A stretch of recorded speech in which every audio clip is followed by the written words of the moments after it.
ஒரு நபர் கூட கட் அவுட் வைக்கல, பேனர் வைக்கல, எதுவும் வைக்கல. ஆனா திருச்சியில கட் அவுட் நிறைய இருந்துச்சு. அதெல்லாம் யாருன்னு பார்த்தீங்கன்னா, அதிமுகவிலிருந்து திமுகவுக்கு வந்தாங்கல்ல, அவங்க மட்டும் வச்சிருந்தாங்க. விஜயபாஸ்கர் ஏர்போர்ட்டுக்கு வந்திருக்க மாட்டார். அவரு புதுக்கோட்டையிலேருந்து கரூருக்கு வர மாட்டார். உங்களுக்கு கரூர்ல என்ன வேலை விஜயபாஸ்கருக்கு? ஏற்கனவே எம்ஆர் விஜயபாஸ்கர் அங்க இருக்காரு. இந்த கலாச்சாரம் தான் அதிமுக இருந்துச்சு. முதல்வரோட இந்த நிகழ்ச்சியில் கலந்துவிட்டது மிகப்பெரிய மகிழ்ச்சி.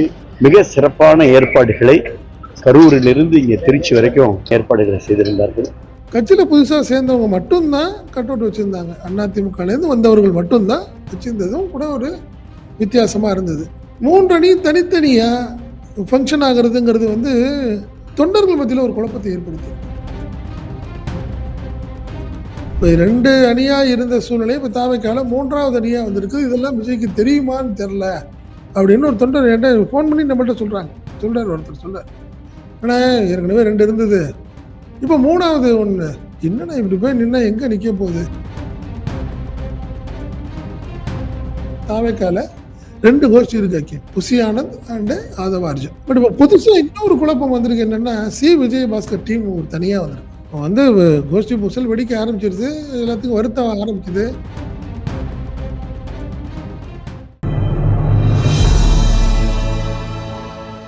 தமிழ் நியூஸ் நேர்களுக்கு வணக்கம். இன்றைய நேர்காணலில் நம்ம இணைந்திருப்பவர் தமிழ் நியூஸ் ஆசிரியர் மற்றும் பத்திரிகையாளர் திரு செந்தில் சார். சார் வணக்கம். வணக்கம். திரு விஜய் திருச்சிக்கு வந்திருந்தாங்க.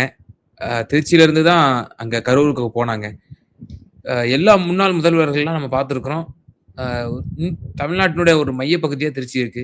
ஸோ அங்க போனாலே அரசு அதிகாரிகள், ஐஏஎஸ் அதிகாரிகள்லாம் நிச்சயமா அவங்களுக்கு ஒரு வரவேற்பு கொடுப்பாங்க. ஆனால் நேற்றைய தினம் விஜய் அவர்கள் திருச்சிக்கு விமான நிலையம் வந்துட்டு பிறகு சாலை மார்க்கமா தான் கரூருக்கு போனார். அப்படிங்கிற பட்சத்துல அவருக்கு இருக்கக்கூடிய அதிகாரிகள், ஐஏஎஸ் அதிகாரிகள் யாருமே வரவேற்பு கொடுக்குற மாதிரி அந்த மாதிரி புரோட்டோகால் அப்படி நடக்கவே இல்லை. என்ன காரணம், என்ன பின்னணி? உண்மைதான் நீங்க சொன்ன மாதிரி ஜெயலலிதா காலத்தாக இருக்கட்டும், கலைஞர் காலமாக இருக்கட்டும், ஸ்டாலின் காலத்திலையும் பார்த்தீங்கன்னா அவங்க தனிப்பட்ட நிகழ்ச்சிக்கு வந்தாலும் சரி, அரசு நிகழ்ச்சிகள் வந்தாலும் சரி. இப்போ ஸ்டாலின் வராரு, திருச்சி இறங்கி தஞ்சாவூர் போவார், திருவாரூர் போறார், அவர் சொந்த ஊருக்கு போவார். வரும்போது திருச்சியில் வரும்போது கலெக்டர் வருவாங்க, அதே மாதிரி ஐஜி வருவாங்க, அதே மாதிரி கட்சியில் முக்கியமான சீனியர் மினிஸ்டர்ஸ் திருச்சியில் யார் இருந்தாலும் நேரு வருவார். எல்லாமே அவனை ரிசீவ் பண்ணுவாங்க, அப்படி போயிட்டே இருப்பார். இது நடக்கும்னு வச்சுங்களேன். நேற்றைய தினம் விஜய் தனி விமானத்தில் தான் வந்தார். வழக்கமாக பார்த்தீங்கன்னா எனக்கு தெரிஞ்சு யாரும் தனி விமானத்தில் சென்னையிலேருந்து வந்ததில்லை. பெரும்பாலும் யார் ஸ்டாலினாக இருக்கட்டும், ஜெயலலிதாவாக இருக்கட்டும், கலைஞர் விமானத்திலே வரமாட்டார், பெரும்பாலும் காரில் தான் வந்திருக்காருன்னு வச்சுக்கோங்களேன். இந்த ஒரு சூழ்நிலையில் நேற்றைய தினம் என்னென்னா தனி விமானத்தில் விஜய் இறங்கின உடனே ஏர்போர்ட் உள்ளே சின்ன விமானம் தானே, பக்கத்துலேயே என்ன ஏர்போர்ட்டுக்கு கார் போயிடுச்சு, உள்ளே போயிடுச்சு. அங்கே தனி விமானத்துக்கு இறங்கி அப்படியே காரில் ஏறி அப்படியே வந்துட்டார். அது ஒரு விஷயம். பட் ஏற்கனவே அதிகாரிகள் மற்றும் அமைச்சர்களுக்கெல்லாம் சொல்லிட்டாங்க, யாரும் வரக்கூடாது அப்படின்னு ஒரு ஸ்ட்ரிக்டா ஒரு ஆர்டர் வந்துருச்சு. ஏன் அப்படி பண்ணாரு விஜய் அப்படிங்கிறது யாருக்குமே புரியல. இங்க திருச்சியில ஒரு பொறுப்பு அமைச்சர் இருக்காரு, ரமேஷ், ஸ்ரீரங்கம் எம்எல்ஏ, அவரு கூட வரல, ரிசீவ் பண்ணல. அதே மாதிரி பக்கத்துல பார்த்தீங்கன்னா அங்க புதுக்கோட்டையில் ஒரு அமைச்சர் இருக்காரு, ஒவ்வொரு இடத்துலையும் இருக்கிறாங்க. பட் எதுவுமே இல்லை. இத்தனைக்கு துணை சபாநாயகரே பார்த்தீங்கன்னா ஒடியாந்து ஒரு ஓகே கொடுத்தாரு. அதில் ஒரு சரியா ரிசீவ் பண்ணல யார் முதல்வர் விஜய். அது கூட பெருசா ரசிச்ச மாதிரி தெரியல அவர்.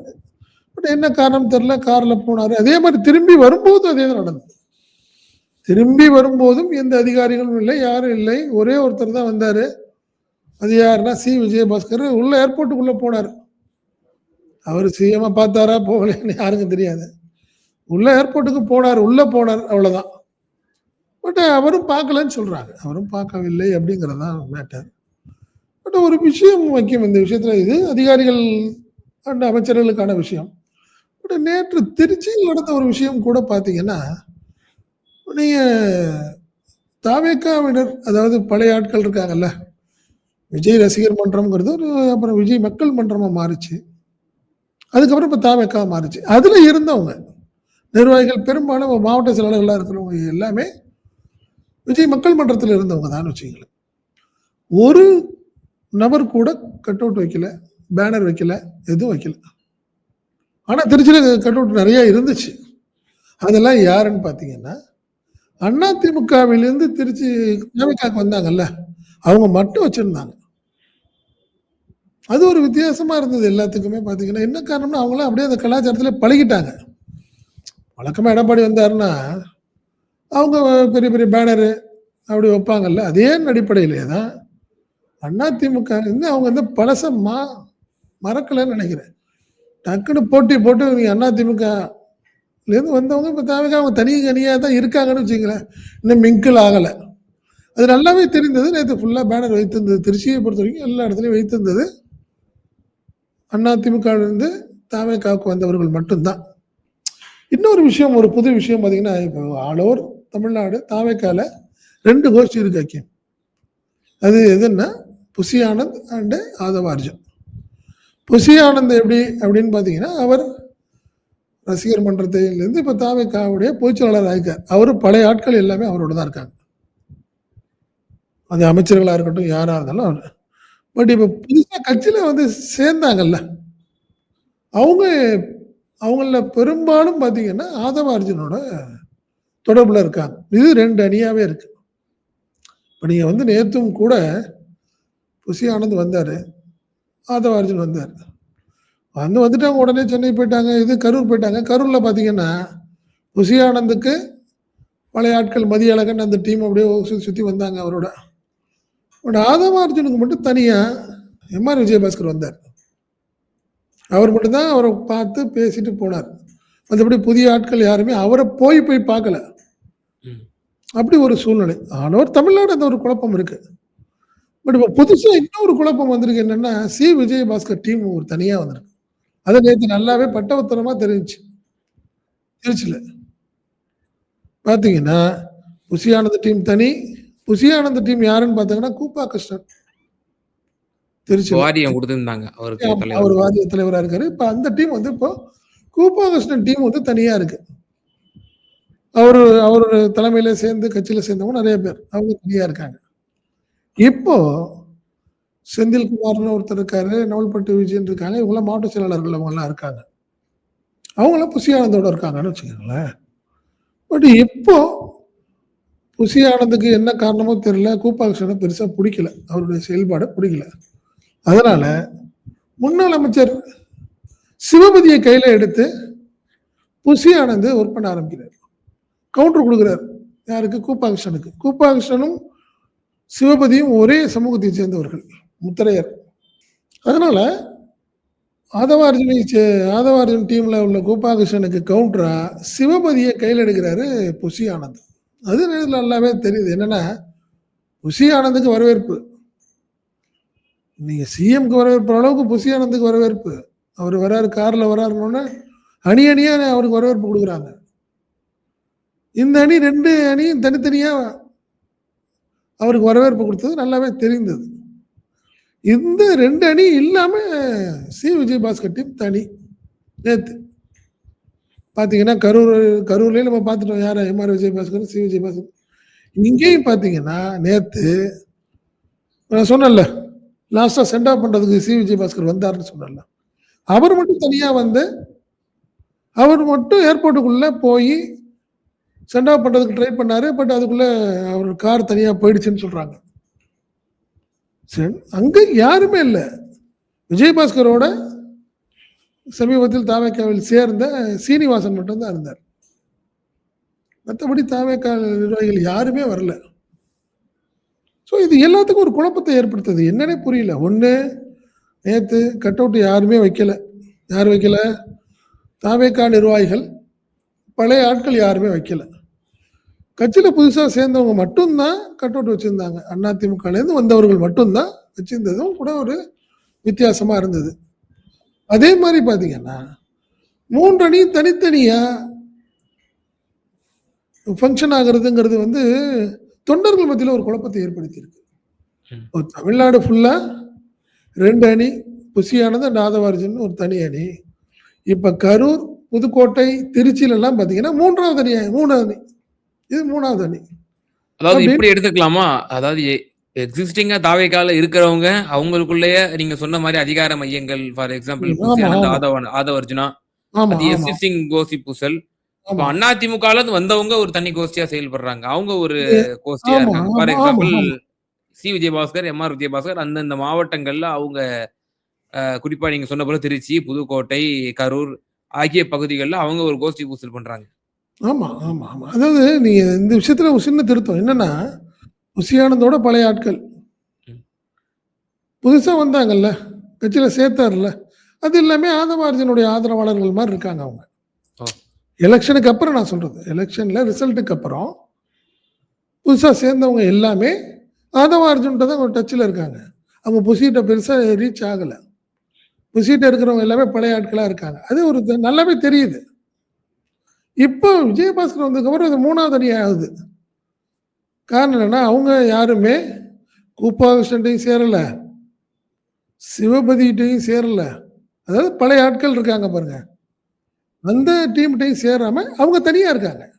ம். திருச்சியில சீனிவாசன் அண்ட் வளர்மதி தனி டீமு. கரூர்ல விஜயபாஸ்கர் டீம் அது தனி. எம்.ஆர். விஜயபாஸ்கர் தனி டீமா இருக்காரு அங்க.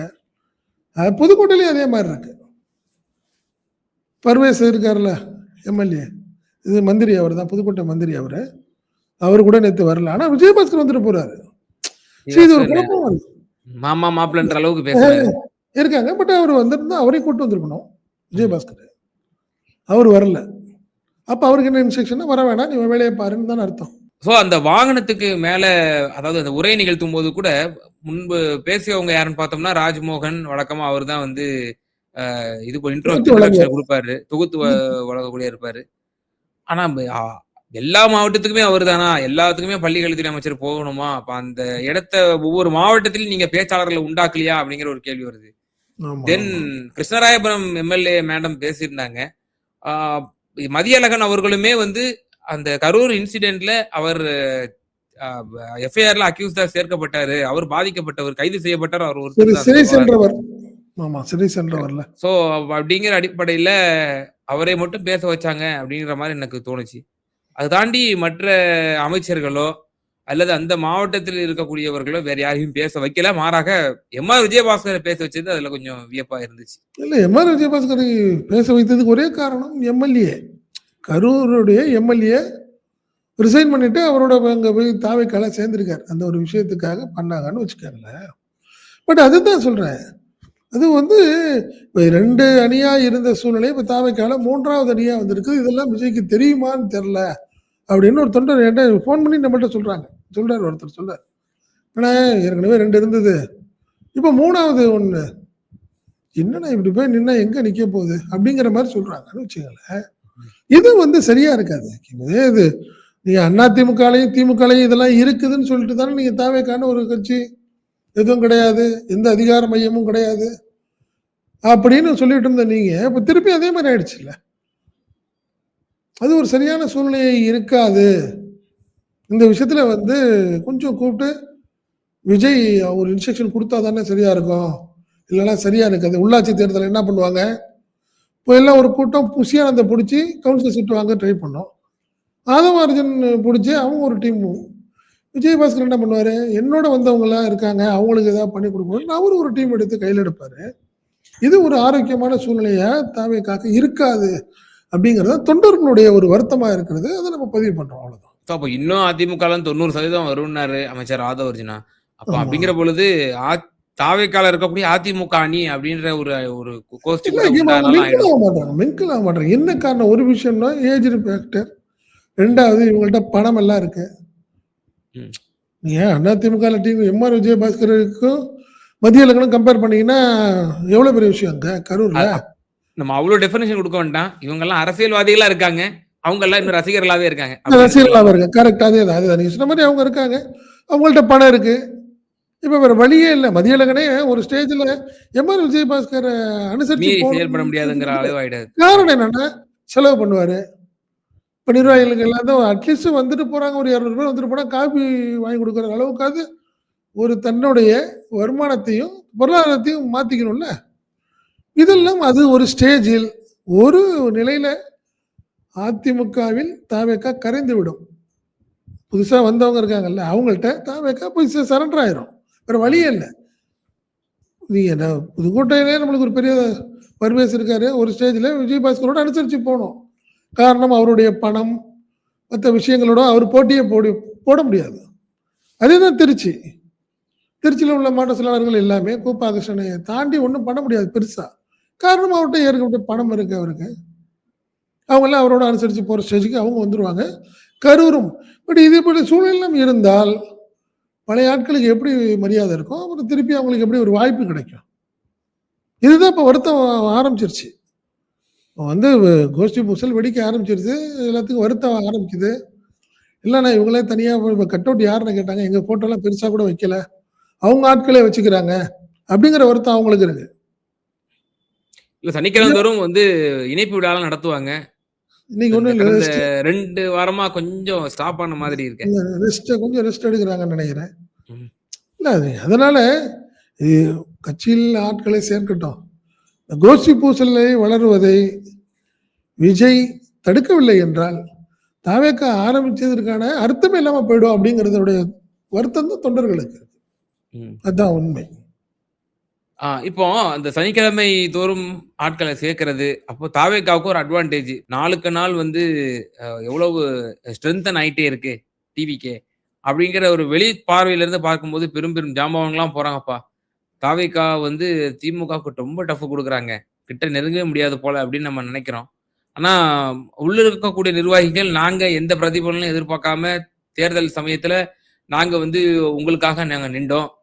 ஆனா நீங்க வெற்றிய காமிச்ச உடனே உங்க பின்னாடி எல்லாரும் வந்தவங்கள நீங்க வந்து இப்படி பிரையாரிட்டி குடுத்து நீங்க உட்கார வைக்கும் பொழுது, இப்ப எங்களோட நிலை என்ன? அப்படின்னு சொல்லி நிச்சயமா ஒவ்வொருவரும் கேட்க துவங்குவாங்க. இந்த ஆபத்த வந்து அவரு குறைந்தபட்சம் அவரு உணர்றாரா விஜய்? உணர்ந்தது போல தெரியலங்கிற ஒரு விமர்சனம். ஆமா. புதுக்கோட்டையில ஆல்ரெடி உங்களுக்கு கம்ஃபர்டபிள் ஜோனா இருக்கு. ஆல்ரெடி அமைச்சர் இருக்காங்க. அங்க நிர்வாகிகள் இருக்காங்க. அப்போ விஜயபாஸ்கர நீங்க அப்போ உள்ள இழுக்கும் பொழுது, எக்ஸிஸ்டிங்கா அப்ப நமக்கு ஒரு இருக்கும்போது, இன்னொரு ஆல்டர்னேட்டிவ் பக்கம் போகும்போது, நிச்சயமா ஒரு பிரச்சனை வரும்.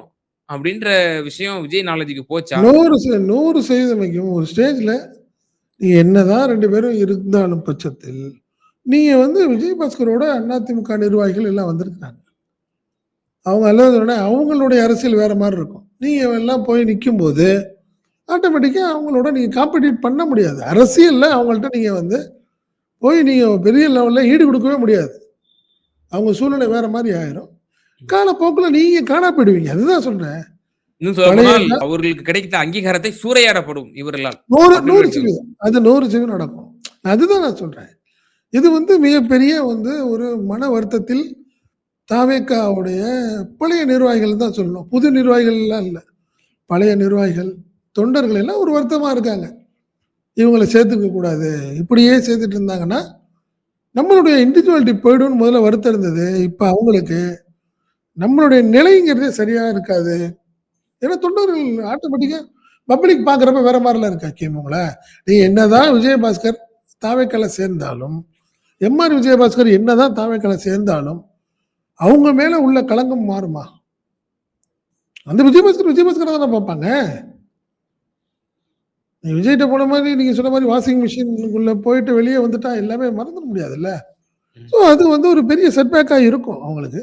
பெரிய சவாலாயிடும். இப்ப ஒண்ணும் தெரியாது. நீங்க ஒண்ணும் தப்பா நினைச்சுக்காதீங்க. இந்த உள்ளாட்சி தேர்தல் முடிஞ்சதுக்கு அப்புறம், ஒரு எதிர்பார்ப்புல அதிமுகல அங்க போனாங்கல்ல அதிமுகலேருந்து அங்க. அவங்கள எல்லாமே கூட கொஞ்சம் ரிட்டர்ன் பேக் ஆகுறதுக்கான வாய்ப்பு இருக்கு. காரணம் எல்லாம் கவுன்சிலர் வாங்கிடலாம் எப்படியாதுன்னு போனாங்க. ஒண்ணும் வாய்ப்பு இல்லன்னு வெளிய வரும்போது, வெளிய வரணும். அப்படி ஆயிடும். அது ஒரு அதிருப்தியில வெளிய வருவாங்க அவங்க. ஒண்ணும் இல்ல. இப்ப நீங்க வந்து பார்த்தீங்கன்னா, அரசு வக்கீல்கள் எல்லா ஊர்லயும் போட்டாங்க. அதில பணம் வாங்கி போட்டாங்க. இன்னும் இது நெறைய கான்ட்ரோவர்சி. அதுக்குள்ள நம்ம போல விரும்பல. திருச்சியில கூப்பாகிருஷ்ணன் வந்து ஒரு 4 பேர டிக் பண்ணி குடுத்தாரு. ஆனா, அந்த 4 பேரையும் புசி ஆனந்த் வேண்டான்னு சொல்லிட்டாரு. அப்படின்னு ஒரு பெரிய ஒரு சர்ச்சை இருக்கு. சர்ச்சை வருது. இப்ப கூப்பாகிருஷ்ணன் டீம் எல்லாமே வருத்தப்படுறாங்க. இன்னும் சொல்ல போறாங்க, கூப்பாகிருஷ்ணனோட போனவங்க யாருக்கும் கட்சியில பெருசா பதவி கிடைக்காதுன்னு ஒரு தகவல் பரப்பப்படுது. ம். காரணம் என்ன, விஜயபாஸ்கர் வந்துட்டாரு. விஜயபாஸ்கர் அவர் வந்து சில டிமாண்ட் வைக்கிறாரு. திருச்சியில எங்க ஆட்களுக்கு சில பேருக்கு பதவி கொடுக்கணும் அப்படின்னு சொல்றாரு. அதனால கூப்பாங்ஷனை வீக் ஆக்குறதுக்கு ட்ரை பண்றாங்க.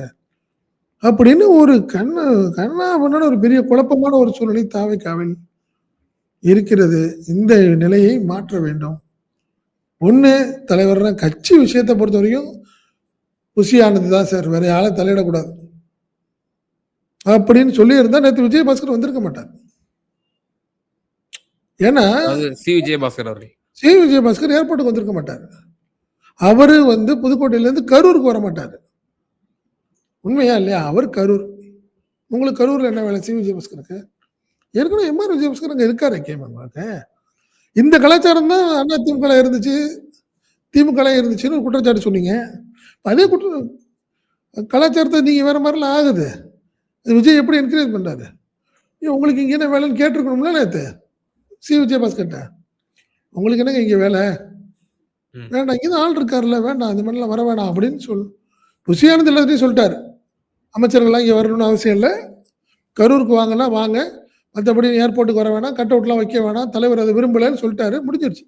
ஆனா இந்த அதிமுக இருந்து வந்த கோஷ்டி வழக்கம் போல தன்னுடைய பாணியை கடைபிடிக்குது. அது யார் ஸ்டாப் பண்றது? அந்த குழப்பம் தான் இப்ப எல்லாத்துக்கும் இருக்கு. இப்ப இங்க இருக்க மாவட்ட செயலாளர்கள்லாம் செந்தில்னு ஒருத்தர் இருக்காரு, நோல்பட்டி வச்சுட்டு இருக்காங்க. அவங்க எல்லாம் கட் அவுட் வைக்கல, எதுவும் பண்ணல. எங்களுக்கும் சொல்லியிருந்தா நாங்களும் பண்ணியிருப்போம்ல. இப்போ அவங்க மட்டும் வச்சது சரியா இருக்குமா? தலைவர் வந்துட்டு போற பாதையில எல்லாம் அதிமுககாரங்க மட்டும் வச்சாங்க, நாங்க வைக்கலையேங்கிற வருத்தம் அவங்களுக்கு இருக்கு. ஸோ கட்சிக்குள்ள குழப்பம் ஆரம்பிச்சிருச்சுன்னு நான் சொல்ல வரேன். நிச்சயமா சார். அதிமுகவிலிருந்து சாரை சாரையாக தாவேக்காவுக்கு வருவது, அதில் இருக்கக்கூடிய ஒளிந்து கொண்டிருக்கும் ஒரு பின்னணி அபாயம், அது தமிழக வெற்றி கழகத்தில் ஆரம்ப காலகட்டத்திலிருந்து உழைத்து விஜய்க்காக எந்த ஒரு பிரதிபலனும் எதிர்பார்க்காமல் ஆட்சிக்கு வருவோமா இல்லையா அப்படிங்கிற பெரிய ரிஸ்க் எல்லாம் தாண்டி அவங்க இந்த அளவுக்கு வந்திருக்கிறாங்க. ஆனா அவங்களுடைய நிலை கேள்விக்குள்ளாகும். ஒரு கோஷ்டி பூசல் வெடித்திருக்கிறது. அது நன்றாகவே அது கடந்த நேற்றைய தினம் நடந்த கரூர் கூட்டத்துல வந்து அது தெரிய வந்திருக்கு அப்படின்னு சொல்லி அந்த பின்னணி அரசியலை ரொம்ப விரிவா தெளிவா பகிர்ந்தீங்க. ரொம்ப நன்றி. நன்றி.